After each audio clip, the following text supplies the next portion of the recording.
तो चलिए आज स्टार्ट करते हैं हम फिज़िक्स का first chapter the light reflection and the refraction. So exam के पॉइंट ऑफ व्यू से काफ़ी ज़्यादा इम्पोर्टेंट चैप्टर होने वाला है ये, ठीक है। तो बड़े ही ध्यान से और कॉपी पेन लेके ज़रूर बैठें क्योंकि इसमें न्यूमेरिकल्स होंगे और काफ़ी सारी चीज़ें होंगी जो कि मैं आपको लिखवा दूँगी। हम जो ये चैप्टर नंबर 9 है इसको एनसीईआरटी से कवर कर रहे हैं और कुछ जो एडिशनल पॉइंट होंगे वो मैं इसमें ऐड कर दूँगी, ठीक है। सो हम एनसीईआरटी से कवर करेंगे, क्वेश्चंस प्रैक्टिस भी करेंगे, एनसीईआरटी क्वेश्चंस भी करेंगे, पूरा का पूरा चैप्टर आपका कवर होगा, यानी कि एक सिंगल वर्ड भी आपका एनसीईआरटी से छूटने वाला नहीं है। तो चलिए शुरू करते हैं। तो आप लाइट पता है आपको बेसिकली लाइट क्या होती है, ठीक है। रिफ्लेक्शन और रिफ्रैक्शन के बारे में आप थोड़ा बहुत जानते होंगे, है ना, कि रिफ्लेक्शन ऑफ लाइट क्या होता है, रिफ्रैक्शन क्या होता है, ठीक है। तो सबसे पहले हम लाइट के बारे में थोड़ा सा देख लेते हैं। लाइट क्या होती है?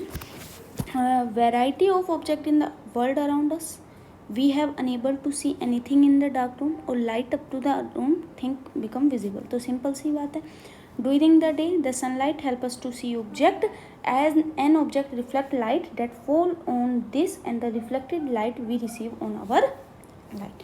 इसका मतलब क्या है, जैसे कि एक रूम है, इस रूम के अंदर कोई ऑब्जेक्ट रखे हैं, ठीक है। आपने हम यहाँ पे नेचुरल लाइट की बात करें या नॉर्मल लाइट की बात, नॉर्मल लाइट और नेचुरल लाइट में क्या कह रही हूँ, मैं कह रही हूँ कि हम अगर नॉर्मल लाइट की बात करें या नेचुरल की बात करें, ठीक है, तो हम क्या बात करने वाले हैं। देखो ये आपकी लाइट है, इस लाइट ने क्या किया है, इस लाइट ने आपकी रिफ्लेक्शन दी, लाइट ट्रेवल करती है ना। अभी हम, है ना, तो बाद में जाके हम पहले लाइट किस फॉर्म में ट्रेवल कर रही है, अब हम इस चैप्टर में लाइट स्ट्रेट पाथ में ट्रेवल करती है। अभी हम ये मानेंगे, ठीक है, लाइट किस में ट्रेवल कर रही है, लाइट आपकी स्ट्रेट पाथ में ट्रेवल कर रही है, लाइट आपकी स्ट्रेट पाथ में ट्रेवल कर रही है। ये अभी हम इस चैप्टर में मानेंगे। बाद में जब आप पढ़ोगे इसको तो बहुत तरह की डिफ्रैक्शन, डिफ्यूज़न, है ना, इस टाइप की थ्योरी आई जो लाइट को वेव की फॉर्म में भी मानते हैं। तो लाइट जो है आपका ड्यूल नेचर शो करती है, स्ट्रेट पाथ में भी चलती है और आपका दूसरे वे में भी मतलब वेव की फॉर्म में भी चलती है, ठीक है। तो अभी हम क्या मान रहे हैं, हम मान रहे हैं इस लाइट से जो है आपकी लाइट आई, ये लाइट इस ऑब्जेक्ट तक पड़ी, हम खड़े हैं यहाँ पे, जैसे ही आपकी ये लाइट इस तक आई, ठीक है, जो ये लाइट आई, ये जो लाइट है ये रिफ्लेक्ट कर दी इस ऑब्जेक्ट ने, और जो ये रिफ्लेक्ट लाइट है ये हमारी आइज़ तक पहुंच गई। हमारी आइज़ में रेटिना होता है जो कि मतलब आइज़ में आपकी इमेज बन जाएगी। जैसे ही ये लाइट आपकी आइज़ तक पहुंची तुरंत आपको ये ऑब्जेक्ट दिख जाएगा। तो ऑब्जेक्ट आपको किसकी वजह से दिख रहा है, लाइट की वजह से, ठीक है। यही लाइन लिखिए, ऑब्जेक्ट रिफ्लेक्ट कर देगा लाइट, फॉल ऑन इट, जो उस पर फॉल करेगी और रिफ्लेक्टेड लाइट रिसीव कर देगी आपकी आइस, ठीक है। लाइट जो होती है ट्रांसपेरेंट मीडियम होता है, in light is transmitted through it, हम ये मानते हैं, ठीक है। Light such as image formation by mirror क्या होता है ये अभी हम पढ़ेंगे। सिंपल अभी एक जैसे होता है ना, आप एक चैप्टर का आउटले ले लीजिए, आप इसमें लाइट पढ़ोगे, लाइट किस कैरेक्टर की होती है, आपको मिरर्स पढ़ोगे, फिर आप रिफ्लेक्शन पढ़ोगे, रिफ्रैक्शन पढ़ोगे, फिर आप मिरर पे आओगे, मिरर से आप लेंस पे जाओगे, तो बहुत तरह की चीज़ें हैं, ठीक है। पर हाँ, इस चैप्टर को अच्छे से ज़रूर पढ़ना, तो आगे बहुत इम्पोर्टेंट है, ठीक है। एक एक चीज़ समझ के चलना। जो ये फिनोमेना है लाइट से आपकी image formation by mirror, by twinkling of star, है ना, beautiful colour of the rainbow, bending of light, है ना, जो प्रॉपर्टी है लाइट की हेल्प करती है इन सबको देखने में। Light seem to be travel in straight line, है ना, मैंने आपको क्या बोला था, अभी हम इस चैप्टर में क्या मानेंगे, लाइट आपकी किस फॉर्म में चलती है, light travel in straight line. अभी ये मानेंगे हम, लाइट किस में ट्रेवल करिए, स्ट्रेट लाइन में, ठीक है। अभी हम ये मान के चल रहे हैं, ठीक है। The fact that is the small source of light cast a sharp shadow on a opaque object point to the straight line path to light usually indicate a ray of light। ये क्या कह रहा है, यानी कि light आपकी ऐसा नहीं है सिंगल एक लाइट हो, है ना, लाइट बहुत सारी ऐसे आपकी मिलके चलती है, तो इनको बोलते हैं रे ऑफ लाइट। क्या बोलते हैं, रे ऑफ लाइट, ठीक है, यही बातें हैं, ठीक है। चलिए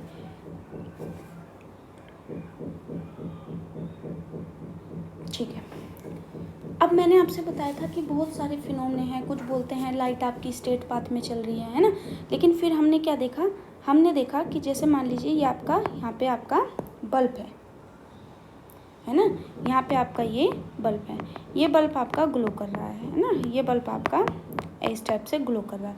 तो यहाँ पे आपने इस तरह का एक बैंड रख दिया, तो हमने क्या देखा, जब ये लाइट ऐसे ऐसे कर रही थी, तो देखो अगर लाइट स्ट्रेट लाइन, अगर हम ये मान रहे हैं लाइट आपकी स्ट्रेट लाइन में चल रही है, ठीक है, आप ये मान रहे हो, तो आपकी इस जगह पे मतलब यहाँ पे जो ये प्लेट है, यहाँ पे आपकी लाइट नहीं पहुँचनी चाहिए थी, लेकिन प्रैक्टिकली हमने क्या देखा कि लाइट जो है ऐसे बेंड कर गई है ना, तो बेंडिंग ऑफ लाइट भी दिख रही है ना।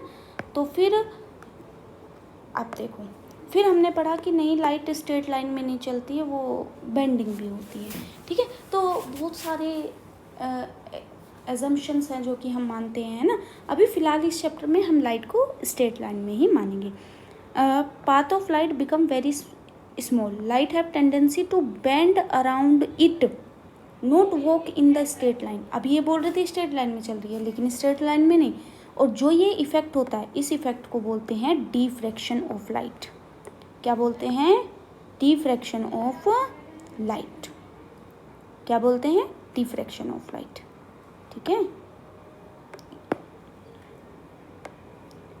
ये वाला कलर ले लेते हैं, डिफ्रैक्शन ऑफ लाइट। अगेन याद रखना आपसे, अब आप सोचो कि फिजिक्स में तो हमें अलग पढ़ना पड़ेगा, एनसीईआरटी से क्वेश्चन नहीं आता। आप एक बार पीवाईक्यू देखो, जब ये चैप्टर कवर हो जाए ना, एक बार आप पीवाईक्यू ज़रूर देखना, एक एक क्वेश्चन आपका एनसीईआरटी से आया है ना। कुछ थोड़े बाहर चले जाते हैं, न्यूमेरिकल्स की बात नहीं कर रहे, लेकिन एनसीईआरटी भी बहुत इंपॉर्टेंट है। Straight line treatment of optics using ray falls to explain phenomena such as diffraction, light is through a wave, है ना। डिफ्रैक्शन वाला फिनोमेना समझाने के लिए हम लाइट को किस फॉर्म में मानते हैं? लाइट को हम फॉर्म में मानते हैं वेव की फॉर्म में, जो मैं आपको स्टार्टिंग में मान रही थी।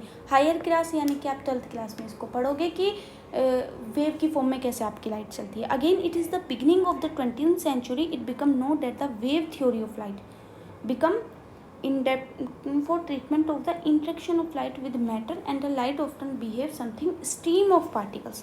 जब 20th सेंचुरी आई तब ये मानने लगा कि जो लाइट है वो छोटे छोटे पार्टिकल्स, देखो आपको क्या बोल रहे हैं, पहले बोल रहे थे लाइट स्ट्रेट लाइन में चलती है, ठीक है, बेंडिंग वगैरह कुछ नहीं होती। फिर बोला कि लाइट ऐसे वेव की फॉर्म में चलती है जिसकी वजह से वो बेंडिंग वाला प्रोसेस हो जाता है। अभी आप ये बाद में पढ़ोगे। फिर उसके बाद बोला कि जो लाइट्स हैं वो छोटे छोटे पार्टिकल से मिलकर बनी होती है, ये अपनी एनर्जीज को ट्रेवल, है ना, इस टाइप से ये ट्रेवल करती है ना, पार्टिकल्स, है ना।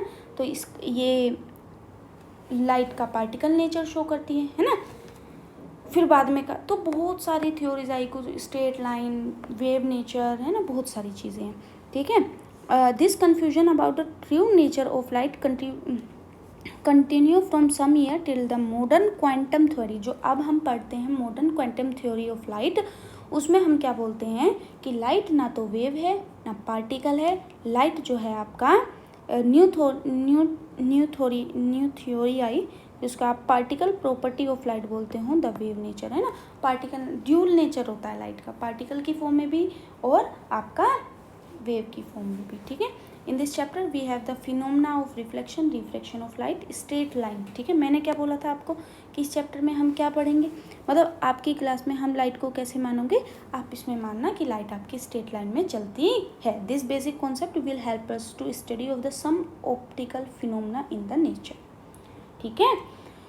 देखो क्या बात थी कि कुछ जो आपके नेचर में फिनोमेना हो रहे थे, रिफ्लेक्शन हुआ, रिफ्रैक्शन हुआ, ये सब आपके स्ट्रेट लाइन से हो रहे थे। लेकिन कुछ फिनोमेना आपके ऐसे थे जैसे कि आपका, मैंने आपको बताया डिफ्रैक्शन हुआ, ये सब फिनोमेना आपके वेव नेचर से हो गए। जैसे कि आप फोटो इलेक्ट्रिक इफेक्ट की बात करें, उसमें आपका लाइट का पार्टिकल नेचर शो करता है।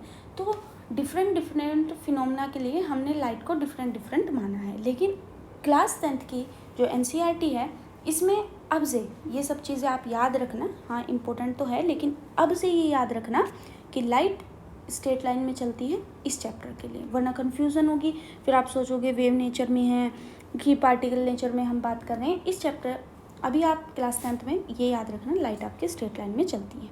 सबसे पहला फिनोमेना अगेन इम्पोर्टेंट है, reflection of light. Reflection again अलग है, रिफ्रैक्शन आपका अलग है।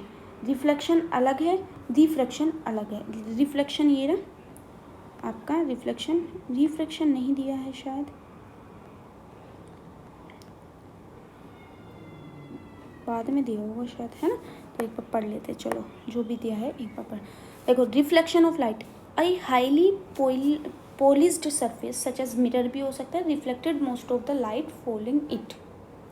लॉ ऑफ रिफ्लेक्शन पढ़ा होगा ना छोटी क्लास में कि ऐसे लाइट है, लाइट ऐसे आएगी, है ना, और मतलब कुछ लाइट तो ये एब्जॉर्ब भी करती है, ऐसी बात नहीं है 100% ये रिफ्लेक्शन कर देगी, कुछ लाइट को ये एब्जॉर्ब की पड़ती है, लेकिन मोस्टली जो है ये रिफ्लेक्ट कर देती है, इसी को बोलते हैं रिफ्लेक्शन ऑफ लाइट। ये जो है ये आपका मिरर हो सकता है ना, मिरर हो सकता है आपका, हाईली पॉलिश सरफेस होगी, एक टाइप से इसकी पॉलिश होगी। देखो जब भी ऐसे इस टाइप के एरो लगाए तो समझ जाना उस साइड से क्या हो रही है, पॉलिश हो रही है, ठीक है। तो इसमें क्या है, देखो एक बार अच्छे से बना लेते हैं, ठीक है, ठीक है, एक बार अच्छे से बनाते हैं।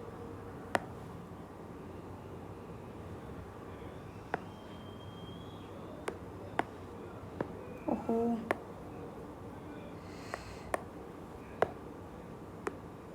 चलिए ठीक है, देखो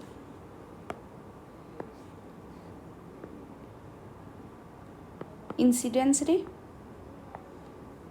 रिफ्लेक्टेड रे,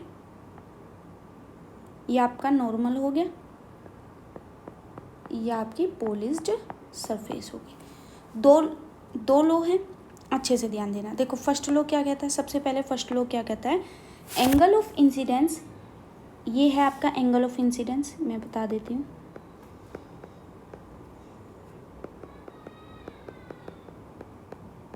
ये है आपका angle of reflection, angle of incidence को बोलते हो एंगल ऑफ आई, इसको बोलते हो एंगल ऑफ रिफ्लेक्शन। एंगल आई जो है वो बराबर होगा एंगल आर के, ये है फर्स्ट, ठीक है। Angle of incidence is equal to angle of reflection, ठीक है। सेकंड है आपका इंसिडेंस रे नॉर्मल, ये क्या है आपका नॉर्मल, बताया था ना मैंने अभी आपका normal, and the mirror at the point of incidence are reflected ray all lie in the same plane. मैं ये क्या, देखो आप जिस भी कॉपी पे काम कर रहे हो, ठीक है, जिस भी कॉपी पे आप ये नोट्स या फिर एनसीईआरटी बुक होगी आपके सामने, उस पर देखो जो जैसे वो पेज है वो एक प्लेन है, तो उसी पेज पे ये सारा हो रहा है, उसी पेज पे आपका एंगल ऑफ इंसिडेंस आ रही है, उसी पे एंगल ऑफ रिफ्लेक्शन है, उसी पे नॉर्मल है, ठीक है। आपका सिर्फ एक प्लेन यूज़ हुआ है ना, आप मान लीजिए जैसे इस टाइप से है, ठीक है, ये 3 प्लेन है, तो सिर्फ एक प्लेन पे ही ये हो रहा है ना, एक बार देखना ध्यान से, ठीक है। तो जो तीनों के तीनों हैं ये सेम एक प्लेन पे लाई कर रहे हैं। The law of reflection applicable all type of reflected surface, सारी रिफ्लेक्टिव सरफेस पे आप एप्लीकेबल होता है, इंक्लूडेड स्पेरिकल सरफेस। अभी हम स्पेरिकल पढ़ेंगे जब बता दूंगी, ठीक है। अब हम मिरर पे आ गए, ठीक है, ये था आपका रिफ्लेक्शन ऑफ लाइट, ठीक है, छोटा सा था। Angle of incidence angle of reflection के बराबर है, नॉर्मल इंसिडेंस आपका रिफ्लेक्शन सब एक ही प्लेन पे आपके होते हैं। आगे हम पढ़ेंगे मिरर के बारे में। Plane mirror image formation by plane mirror is always virtual and erect. जो इमेज बनेगी प्लेन मिरर से वो हमेशा वर्चुअल और इरेक्ट बनेगी। The size of the image is equal to the object, the image form as beyond the object in front of it. Plane mirror की बात कर रहे हैं, प्लेन मिरर क्या होगा, इस टाइप से आपका मिरर होगा। 2-3 बातें हैं जो है, ठीक है, जो इसमें इम्पोर्टेंट है। मान लीजिए आपकी हाइट यहाँ पे, आप यहाँ से x मीटर दूर है तो आपकी इमेज भी x मीटर, अच्छा हाँ, ऑब्जेक्ट और इमेज तो पता होगी, है ना। हम यहाँ पे क्या देखते हैं, ऑब्जेक्ट, और जो मिरर में बनती है उसको क्या बोलते हो, इमेज। ये तो पता होगी ना, ऑब्जेक्ट और इमेज, ठीक है। प्लेन मिरर की बात कर रहे हैं अभी हम। प्लेन मिरर में जो इमेज बनती है वो वर्चुअल और इरेक्ट बनती है। इरेक्ट मतलब सीधा, वर्चुअल मतलब आभासी, ठीक है। क्या बनेगी, सबसे पहली बात वर्चुअल एंड इरेक्ट आपकी बनने वाली है। द साइज ऑफ द, जो साइज होगा इमेज का, अगर यहाँ पे आपकी एक्स हाइट है, ओ सॉरी मैंने ये गलती कर दी, यहाँ भी आपकी एक्स हाइट ही, सॉरी वाई हाइट मान लेते हैं, तो यहाँ भी आपकी वाई ही हाइट होगी। जब भी आप अपने आप को मिरर में देखते हो तो आप उतनी ही डिस्टेंस पे आप मिरर में देखते हो जितनी डिस्टेंस पे आप मिरर से खड़े हो। सेम वही हाइट आपकी दिखती है, जो आपकी है वही आपकी मिरर में दिखेगी। इस टाइप से आप प्लेन मिरर को समझते हो। और जो इमेज बनेगी, इमेज जो बनेगी वो बियॉन्ड द मिरर बनेगी, है ना। Object is front of it. Image क्या होगी, किसकी बात कर रहे हैं, जो, अच्छा ठीक है। अब हम पढ़ेंगे कर्व्ड सरफेस क्या होता है, ये समझ में आ गया। अगर एक क्वेश्चन दूं मैं आपको,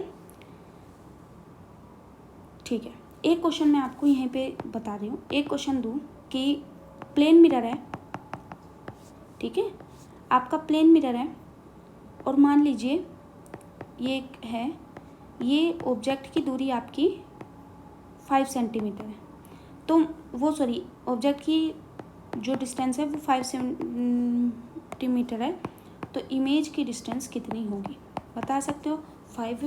5 सेंटीमीटर, 5 सेंटीमीटर होगी, वर्चुअल होगी, इरेक्ट होगी, ठीक है, ठीक है ना। तो इसी टाइप से ये बेसिक सा क्वेश्चन मैंने आपसे पूछ लिया। चलिए आगे बढ़ते हैं। आगे अब हम कर्व सरफेस की बात करें, जैसे कि शाइनिंग स्पून हो गई, should be considered as the curved mirror. Curved mirror की बात क्या होगी, जैसे कि स्फेरिकल मिरर की बात करें, मिरर की बात करें तो reflective surface mirror consider to form a part of surface of the sphere. देखो स्फेरिकल मिरर क्या होगा, आप अगर स्फेरिकल मिरर की बात करें, देखो ये आपका सर्किल है, इस सर्किल में से आप इस टाइप से कटिंग कर लीजिए मिरर की। अगर आपने यहाँ इस टाइप यहाँ पॉलिश कर दी तो ये आपका बन जाएगा कॉनकेव। अगर आपने यहाँ पॉलिश कर दी तो ये आपका बन जाएगा कॉन्वेक्स। बहुत सारे बच्चे इसी में कंफ्यूज होते हैं कि कॉनकेव और कॉन्वेक्स को कैसे याद रखें, कॉनकेव और कॉन्वेक्स को कैसे याद रखें। देखो अगर आप कॉनकेव की बात करें, कॉनकेव में जो होगी आपकी यहाँ पे, मतलब कॉनकेव में हमेशा आपकी जो कर्व वाली साइड है, यानी कि जो ये वाली साइड है ना, ये आपकी हमेशा क्या रहेगी,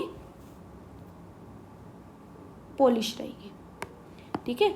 और वहीं पे अगर कॉन्वेक्स की बात करें तो आपकी जो अंदर वाली साइड है वो हमेशा आपकी पॉलिश रहेगी, हमेशा आपकी पॉलिश रहेगी। इतनी बात समझ में आ गई, ठीक है, इतनी बात समझ में आई, ठीक है। कॉनकेव और कॉन्वेक्स में हम कभी कंफ्यूज मत होना, कॉनकेव और कॉन्वेक्स में। कॉनकेव यानी कि केव की तरह अंदर की साइड, है ना, ऐसा भी नहीं होता कोई केव की तरह अंदर की साइड। अगर मैं आपसे पूछूं ये कौन सा मिरर है ना, ये कौन सा मिरर है, लाइट कहाँ जाएगी, अंदर की साइड, केव, केव में जाएगी, तो कौन केव, ठीक है, क्योंकि बाहर की तरफ आपका पॉलिश है। इतनी बात समझ आई। अब आगे पढ़ते हैं। इनको स्फेरिकल मिरर बोलते हैं, स्फेरिकल से कटिंग करके बनाए जाते हैं, ठीक है। स्फेरिकल मिरर जो होते हैं वो कर्व्ड होते हैं, inward and the outward, inward भी होते हैं और आउटवर्ड भी होते हैं। रिफ्लेक्टिव सरफेस जो होती है कर्व्ड की वो इनवर्ड होती है, और जो फेस है वो toward the centre of the space is called concave mirror, ठीक है। जो रिफ्लेक्टिव सरफेस कर्व्ड होती है आउटसाइड की साइड, रिफ्लेक्टिव सरफेस ये है ना, रिफ्लेक्टिव सरफेस मतलब जो भी लाइट आएगी वो यहाँ पे रिफ्लेक्ट करेगी, या फिर जो भी लाइट आएगी वो यहाँ पे रिफ्लेक्ट करेगी, या फिर यहाँ पे जो भी कुछ होगा, तो इसकी जो सरफेस है वो आउटसाइड है ना, जो कर्व है वो है आउटसाइड, तो इसको बोलेंगे convex mirror. The systematic representation of this mirror is in, है ना, तो ये आप देख सकते हो।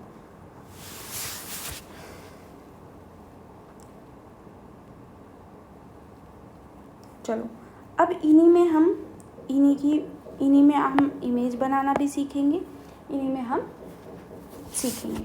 तो सबसे पहले हम ये देखते हैं, इनमें हम कुछ पॉइंट्स को देख लेते हैं, जैसे कि पॉइंट क्या होता है, पोल क्या होता है, फोकस क्या होता है, सेंटर ऑफ कर्वेचर क्या होता है, सी किसे बोलते हैं, एफ किसे बोलते हैं, है ना। तो ये सब हम देख लेते हैं, ठीक है। Image formation, okay, image formation, ठीक है, इमेज फॉर्मेशन हो गया आपका। अब देखो, सबसे पहले हम बात करते हैं, जो स्फेरिकल मिरर है उसको अंडरस्टैंड करने के लिए हमें कुछ टर्म्स की ज़रूरत होती है। देखिए, सबसे पहले हम बात करेंगे पोल की, ठीक है। पोल की अगर हम बात करें, जो रिफ्लेक्टिव सरफेस होता है उसके सेंटर में यहाँ पे मान लीजिए एक पॉइंट होता है जिसको आप क्या बोलते हो, पोल। क्या बोलते हैं, pole. Centre of the reflective surface of the mirror is called pole. ये मैं डेफिनेशन क्यों लिखवा रही हूँ, अगर आपको यही क्वेश्चन आ जाए, define the concave and the convex mirror, तो आप हर चीज़ बता के आना, पोल कहाँ पे है, सेंटर ऑफ कर्वेचर कहाँ पे है, फोकस कहाँ पे है ना, सब कुछ बताना है। और पोल को किससे रिप्रेजेंट करते हैं, पी से। पोल कहाँ पे है, पोल ये रहा, ध्यान से देखो, ये जो है यहाँ पे पोल, ये कौन सी सरफेस है, कॉन्वेक्स, कॉनकेव, ये कॉन्वेक्स में ये रहा पोल, ठीक है। पोल को किससे रिप्रेजेंट करते हैं, पी से, ठीक है। जो रिफ्लेक्टिव सरफेस है स्फेरिकल मिरर की, वो स्फीयर का पार्ट है। मैंने कटिंग भी तो करके दिखाई थी, स्फीयर है, स्फीयर में से इस टाइप से आपकी कटिंग हो जाएगी, ठीक है। तो वो किसका पार्ट है, आपका स्फीयर का पार्ट है, ठीक है। Sphere has the centre, the point is called centre. अब मुझे बताइए, मुझे एक बात बताना, ये सेंटर है, आपने यहाँ से कटिंग की है, तो इस जो स्फीयर है इसका एक सेंटर होगा कि नहीं होगा, आपको जो कटिंग किया उसमें नहीं दिखेगा, लेकिन होगा। इसी को क्या बोलोगे, सेंटर ऑफ कर्वेचर। क्या बोल दोगे, सेंटर ऑफ कर्वेचर, जिसको रिप्रेजेंट करोगे सी से, ये रहा, दिखाऊं, यहाँ पे होगा, ठीक है ना। अगर आप इसकी बात करें तो इस टाइप से, ये आपका पोल हो गया, यहाँ पे आप मान लीजिए, यहाँ पे ये पूरा सर्किल था, ये आपका पूरा सर्किल था, यहाँ पे आपका सेंटर ऑफ कर्वेचर हो गया, ठीक है। बात समझ आए, आगे पढ़ते हैं, है ना। एक एक चीज़ को समझते हुए चलिए, है ना। आपको एक भी चीज़ इसमें याद नहीं करनी पड़ेगी, है ना। तो बहुत सारे बच्चे याद करते हैं, centre of curvature is that point where, है ना। तो आपको कुछ भी चीज़ याद नहीं करनी पड़ेगी। ऑल्दो आपको जो इमेज फॉर्मेशन है ना स्फेरिकल मिरर की, वो भी याद नहीं करनी, है ना। आप मेरे साथ बनाओगे, है ना। तो चलिए आगे पढ़ते हैं। Please note that the centre of curvature is not a part of mirror. मैंने बताया ना, बाहर होता है सेंटर ऑफ कर्वेचर, मिरर का पार्ट नहीं होता, है ना। वो कहाँ होता है, it is outside of its reflective surface. The centre of curvature is a concave mirror lie in front of it, it's like behind the convex lens. समझ में आई, सेंटर ऑफ कर्वेचर कॉनकेव में क्या होगा, उसके सामने होगा, कॉन्वेक्स में आप उसके बिहाइंड द मिरर होगा। ये कॉनकेव है, सेंटर ऑफ कर्वेचर यहाँ होगा अंदर, ठीक है। इसमें आपका सेंटर ऑफ कर्वेचर यहाँ पे होगा, ठीक है। The radius of the sphere in which the reflective surface of the spherical mirror, the radius of curvature of the mirror. Radius of curvature को क्या बोलोगे, रेडियस ऑफ कर्वेचर को अब रेडियस, अब मुझे एक बात बताओ, स्फीयर है, स्फीयर में आपका सेंटर ऑफ कर्वेचर है, तो स्फीयर की तो रेडियस भी होती है ना, उसी को बोल दोगे रेडियस ऑफ द स्फीयर। और किससे रिप्रेजेंट करोगे, आप रिप्रेजेंट करोगे आर से, ठीक है। ये आपका, you have notice the distance of P C is equal to the radius of the curvature, ठीक है। जो ये आपका सेंटर ऑफ कर्वेचर है ये, ठीक है। Radius of curvature, centre of curvature पे ही होते हैं, ठीक है। सेंटर ऑफ कर्वेचर जो पी सी है ना, पी सी है, उसी को बोलते हैं रेडियस ऑफ कर्वेचर,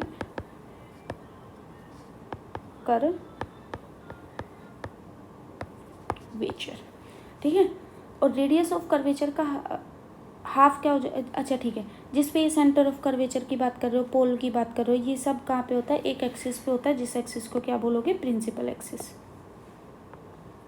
ठीक है, पोल भी होगा आपका, और जो प्रिंसिपल और रेडियस ऑफ कर्वेचर का हाफ ले लेना, उसको क्या बोलोगे, फोकस। क्या बोलोगे, फोकस।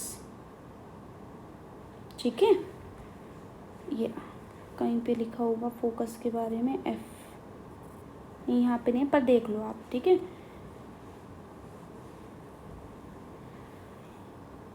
ये रहा।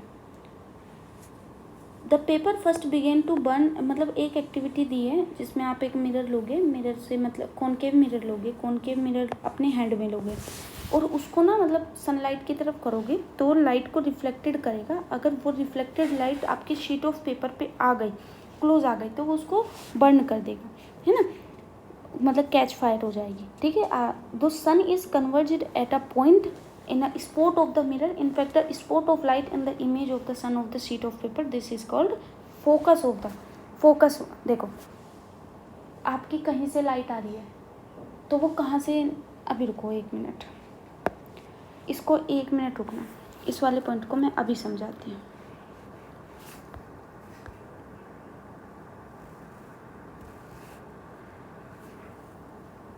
ठीक है, देखो मैं आपको इन 2 फिगर से सब कुछ समझा रही हूँ, ध्यान देना। ये आपका वो पोल होता है, ये आपका रेडियस ऑफ कर्वेचर। मान लो ये पूरा का पूरा आपका सर्किल है, इसका जो रेडियस ऑफ कर्वेचर हो गया। ठीक है, इसके बाद हम बात कर रहे हैं फोकस की।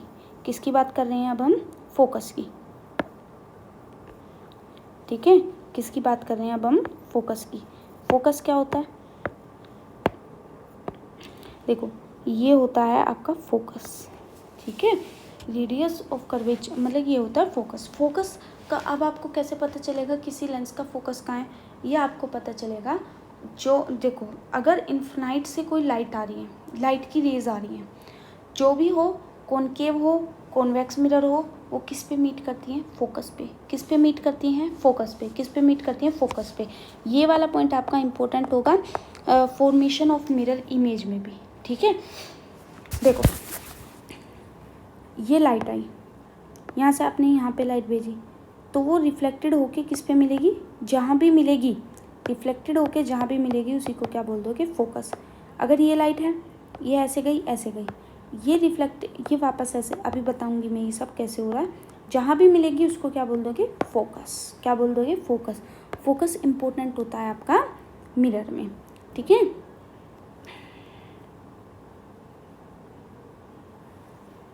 ये रहा, लाइन लिख लीजिए। The point is called principal and the focus. ये similarly observe how are the ray parallel to the principal axis reflected on the convex mirror, the reflected rays appear to come in the point of the principal axis. The point is called principal focus of the concave lens. जो focus होता है उसको F से represent करते हैं। The distance between the pole and the focus, principal focus को क्या बोलते हैं, फोकल लेंथ। क्या बोलते हैं, फोकल लेंथ, जिसको रिप्रेजेंट करते हो एफ से। अब मुझे बताओ, देखो ये आपकी पोल है, पोल से ये आपकी पोल है, और पोल से आपसे प्रिंसिपल फोकस तक का आपको क्या बोलोगे, फोकल लेंथ एफ, है ना। और फोकल लेंथ एफ हो गई आपकी, फोकल लेंथ क्या हो गई, प्रिंसिपल से फोकल लेंथ तक की एफ होती है। ये पूरा का पूरा आपको क्या बताया था, radius of curvature. Radius of curvature क्या होता है, डबल होता है फोकल लेंथ के। अगेन इम्पोर्टेंट है, रेडियस ऑफ कर्वेचर आपका होता है डबल होता है फोकल ऑफ लेंथ के। ठीक है, क्या होता है, ये यहाँ पे लिखा है, the radius of curvature is found to the equal to as the focal length, R is equal to 2f, R is equal to 2f। अब देखो एक बात याद है, अभी जो आप ये बात कर रहे हो कि अगर आप इन्फिनाइट से रेज आ रही हैं, वो आपके प्रिंसिपल फोकस पे मिल रही हैं, है ना, तो ये कुछ रूल्स होते हैं। आप जो ये रेज की बात कर रहे हो, कहीं से आपकी एक रेज तो ढूंढ के नहीं लाएंगे, बहुत सारी रेज है ना, मान लीजिए ये है आपका, तो इस पे मतलब ये आपकी पोल हो गई, ये रेडियस ऑफ कर्वेचर होगा, ये आपकी फोकल लेंथ होगी। Radius of curvature 2 focal length हो गई, radius of curvature 2 focal length हो गई। उसके बाद क्या करोगे, जैसे आपने देखा बहुत सारी पैरेलल रेज आ रही हैं, क्या आ रही हैं, पैरेलल रेज आ रही हैं। तो जो भी रेज आ रही हैं, जो भी आप रेज ले रहे हो वो एक नहीं आती, बहुत सारी लाखों रेज आएंगे, है ना। तो आप सबको तो रे डायग्राम में नहीं बना सकते। अभी हम रे डायग्राम देखेंगे, जो ये बना है ना इसको रे डायग्राम बोलते हैं, ठीक है। सबकी तो हम रे डायग्राम नहीं बनाते, हम कोई भी 2 रे ले लेते हैं, कोई भी मतलब दो रे ले लेंगे, और 2 रे से जहाँ भी आपकी 2 रे मीट करेंगी, ये 2 लाइन जहाँ भी आपकी मीट करेंगी वहाँ पे आपकी इमेज बन जाएगी। क्या बन जाएगी, आपकी इमेज बन जाएगी। हम 2 या 3 रे से इस चीज़ को समझ सकते हैं। जो अगर आप प्रैक्टिकली बात कर रहे हो तो प्रैक्टिकली आपकी 1 या 2 नहीं आती है ना, तो मिलियंस बिलियंस रेज भी निकलती हैं, ठीक है। सबसे पहले ये चीज़ ज़रूरी थी कि कॉनकेव में और कॉन्वेक्स में क्या डिफरेंस होता है। Radius is equal to 2 focal length हो गई आपकी, और जो ये है ये वाला part radius of curvature C हो गया, आपकी पोल से रेडियस ऑफ कर्वेचर तक की डिस्टेंस हो गई 2f, ठीक है। ये बात समझ में आई, ठीक है। जो ये रेज आ रही है ना, ये अभी हम पढ़ेंगे, ठीक है, जब हम इमेज फॉर्मेशन देखेंगे। मैंने आपको बताया कि यहाँ पे सिर्फ हमने 1 2 3 4 5 इस टाइप से क्यों ली, है ना, ये काउंटेबल है। लेकिन देखो यहाँ, लेकिन रियल लाइफ में ये ऐसे नहीं होती है ना, तो आपकी बहुत सारी रेज आपस में मीट करती हैं, ठीक है। हम मतलब थोड़ा इजीनेस के लिए 2 या 3 रेज लेंगे जो भी हम डायग्राम बनाएंगे, और 2 रेज जहाँ भी मीट करेंगी वहीं आपकी इमेज फॉर्मेशन बन जाएगी। Image formation bye spherical mirror, है ना। तो ये अभी हम कल पढ़ते हैं, कल हम सारे कॉनकेव कॉन्वेक्स दोनों के इमेज फॉर्मेशन पढ़ लेंगे, ठीक है। इमेज फॉर्मेशन के बाद हम फिर साइन कन्वेंशन पढ़ेंगे, है ना, तो फिर रिफ्रैक्शन वगैरह सब कुछ आया। तो आज का टॉपिक आपको समझ में आया होगा, आई होप, है ना। ये सब चीज़ें हैं, एक बार ज़रूर पढ़ लीजिएगा। और ये बस इन सब में ना क्या इम्पोर्टेंट है, आपकी इन सब में रिफ्लेक्शन में आपका ये वाला लो इम्पोर्टेंट है, angle I is equal to angle R, angle of incidence, angle of reflection, normal R lie in the same plane. और जो प्लेन मिरर होता है उसमें जो ऑब्जेक्ट होता है वो इमेज से सेम डिस्टेंस पे होता है, वर्चुअल बनता है, इरेक्ट बनता है, image formation for behind the mirror बनती है, ठीक है। स्फेरिकल मिरर 2 तरह के होते हैं, कॉनकेव होता है, कॉन्वेक्स होता है, प्रिंसिपल ऑफ फोकस होता है, रेडियस ऑफ कर्वेचर होता है, और आपकी फोकल लेंथ होती है जहाँ पे रेज मीट करती है, r is equal to 2f वाला चीज़ें लगती हैं। तो image formation bye spherical mirror हम पढ़ते हैं कल। Thank you.